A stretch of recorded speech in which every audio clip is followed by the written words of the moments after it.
All right, welcome to the 18th episode of the Daily Shed. Today I'm going to talk a little bit about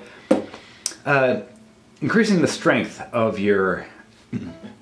basically your downstrokes.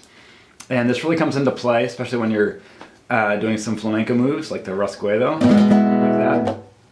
But it's really used for any time where you're doing fingerstyle and you're doing some strums rather than just doing picking, but actually doing downstrokes. And what this is to actually flick out. Use your thumb to flick out like this. Okay.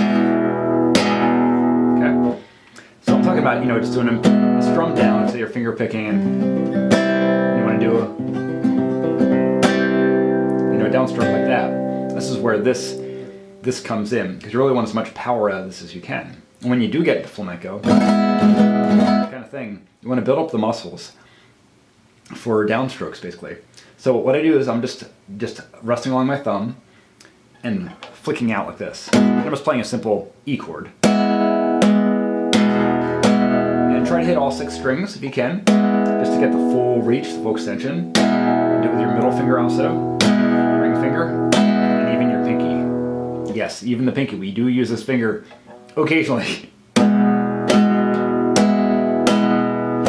And as you get going with a little bit, you can start to do them in order like this. Pinky, ring, middle, and index. Try to get the full range out of it if you can. It's a little harder to do when you're doing it in a series like that, but the main point is to get your finger working against resistance to do those downstrokes, to get as much power as you can when it comes time to do a downstroke. And then when you're doing upstrokes too, the strength will just come in and give you that reserve that you need for it.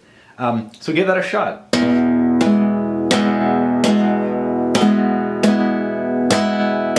Never used your pinky before, here's a good chance to try it out. Hope this is useful to you.